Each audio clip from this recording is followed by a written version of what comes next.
Bienvenue à Poitiers, bienvenue également au Futuroscope. Et ici, par rapport à tous vos congrès précédents, petite exception, je vais vous demander d'accueillir votre délégué général, Hervé Reybolo.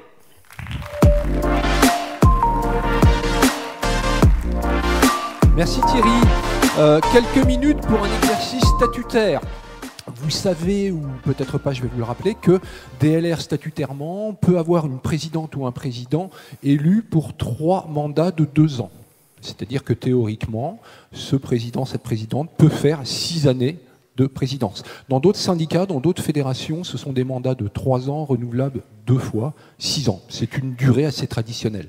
Nous avons eu la chance d'avoir ces 4 dernières années un président que je ne présente plus mais qu'on va nommer, Philippe Coé, très investi. Philippe avait souhaité ne pas poursuivre en disant « Quand on fera l'appel à candidature pour la prochaine présidence, si quelqu'un se présente, je me retirerai ». Alors il a été victime de son succès parce que quand on a fait l'appel à candidature, j'ai eu beaucoup d'appels du genre « Écoute, il fait très bien le job, on va le remettre ». Le conseil d'administration lui avait demandé de poursuivre, l'équipe aussi, je tiens à le dire, on est très heureux de ce président-là, comme des autres avant d'ailleurs.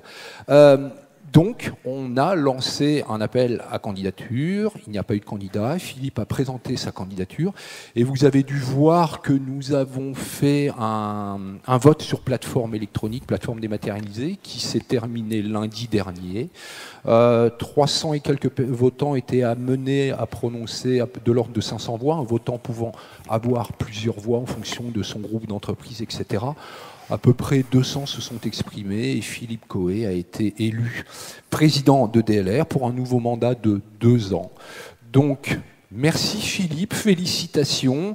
Tu as été victime de ton succès et puis maintenant il reste 2 ans à faire. Il y a beaucoup de choses encore à faire. On vous en parlera plus tard. Je vous propose d'accueillir sur scène Philippe Coé, le président de DLR, nouvellement élu.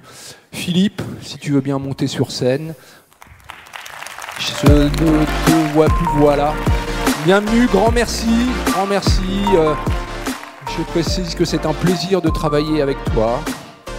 Je devrais peut-être pas dire ça, parce que les 2 ans qui viennent,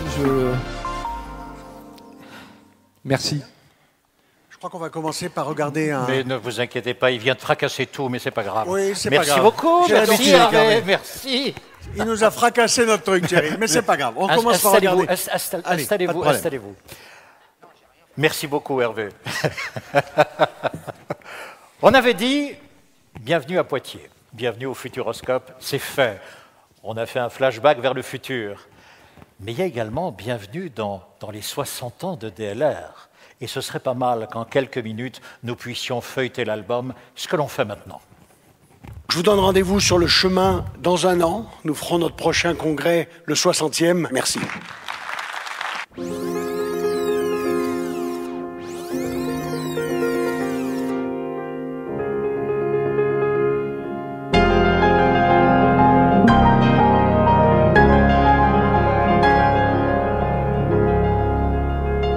L'écrivain portugais Fernando Pessoa disait « La valeur des choses n'est pas dans la durée, mais dans l'intensité où elles arrivent.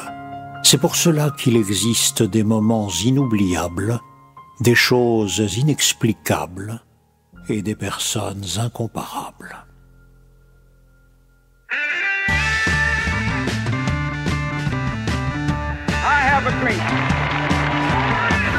L'année 1965 est dense. Pendant que la guerre du Vietnam s'intensifie, le mouvement des droits civiques touche à son apogée aux États-Unis. En France, les 30 Glorieuses entraînent des transformations sociales et culturelles. Et en cette fin d'année, le climat est doux. Les Français sortent sans parapluie pour aller voter à nouveau Charles de Gaulle. Et les Françaises s'émancipent et dévoilent leurs jambes en portant des mini-jupes. Paris, 17 décembre, au 45 de la rue de Lisbonne, ils ne sont pas nombreux. Du balcon du 3e, la fumée des cigarettes se mélange aux conversations. Ça discute du futur. Pierre est en retard.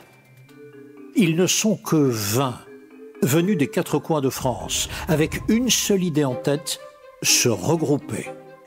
À 17h, le syndicat des négociants réparateurs de matériel de travaux publics et de bâtiments voit le jour et Pierre Gartier est le premier président. L'objectif ? Protéger la profession, se rassembler et possiblement grandir. Ils étaient 20 et 60 ans après, ils sont 1000. 9 présidents se sont succédés. La famille est devenue une communauté, la profession est saine. Alors, c'est quoi la recette du bonheur ? Le DLR est un syndicat vivant et dynamique. Une activité aussi créatrice d'emplois, aussi génératrice d'exportation, aussi importante. La réponse est simple. Les valeurs, solides, ancrées dans le temps, capables d'évoluer, partagées par toutes les générations, DLR, ce sont 60 ans de valeurs.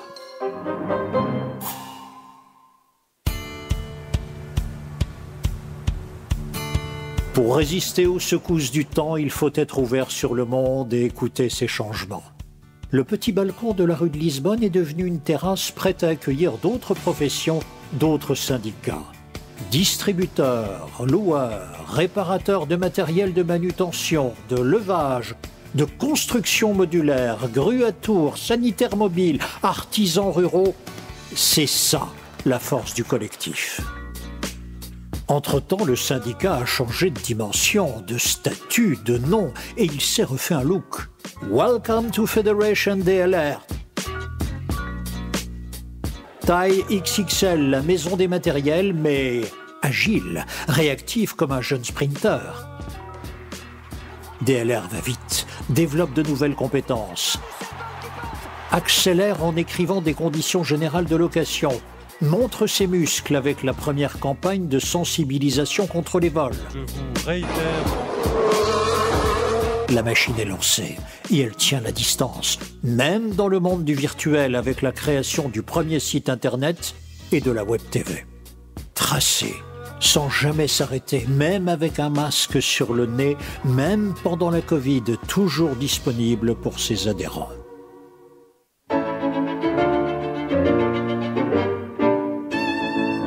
Courir, mais vers où ? Quand la technologie change sans cesse la façon de travailler. Il faut être curieux et se jeter à l'eau. Et DLR le fait. DLR innove, et pas qu'une fois.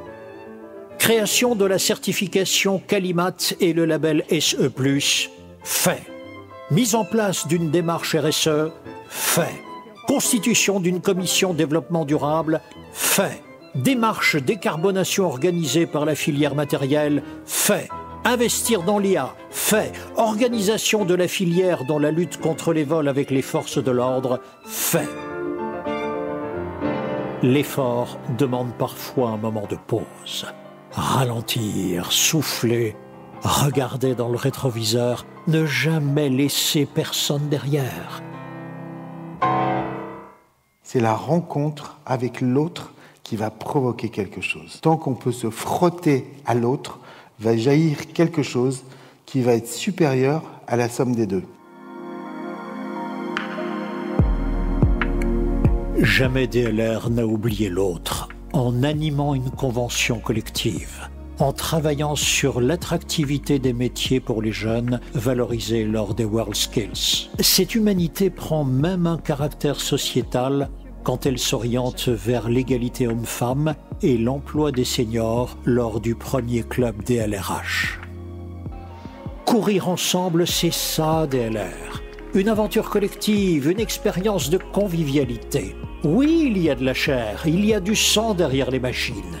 Il y a des visages, des regards, des sourires, des poignées de main, celles des élus, celles des collaborateurs DLR.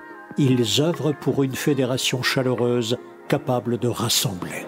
Je vous demande donc de retenir de ces quelques mots rapides un témoignage de confiance et je souhaite que vous en retiriez, vous, un sentiment de confiance dans l'avenir.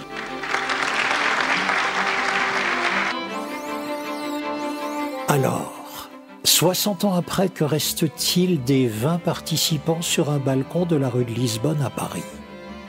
Il reste des moments inoubliables, des choses inexplicables et des personnes incomparables. En un mot, il reste des valeurs.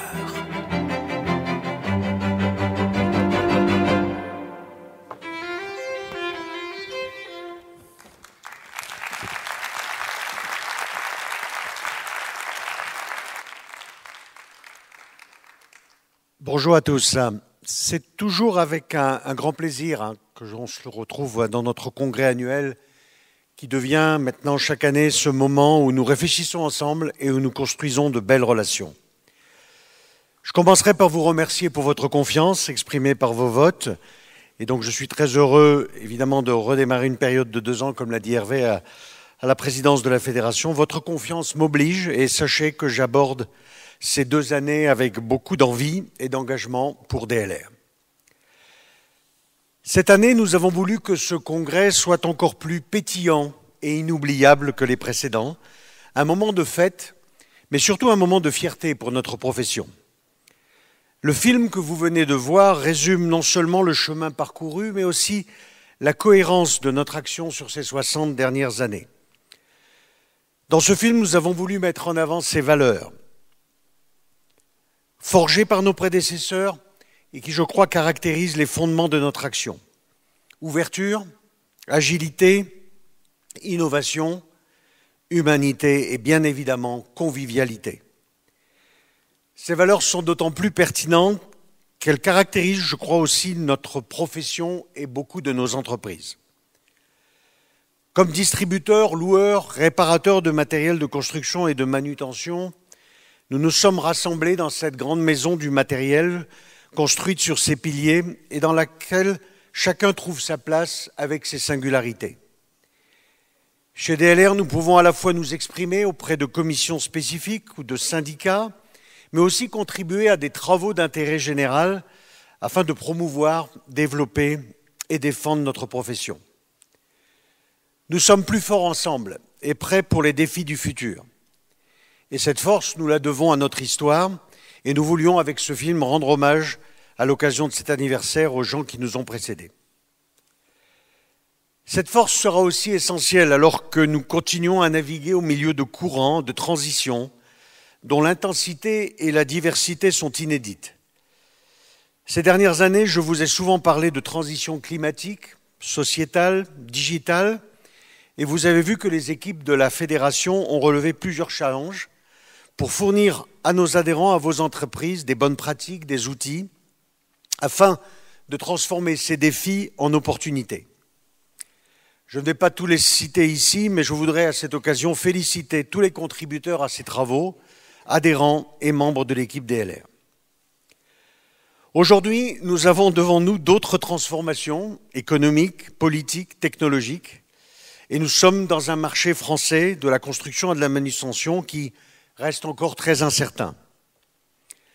Pour y faire face, la Fédération va évidemment continuer à étendre la gamme de ses services en nous appuyant sur des commissions dynamiques, voire en créant de nouvelles, en établissant des partenariats stratégiques transverses et en développant de nouveaux outils.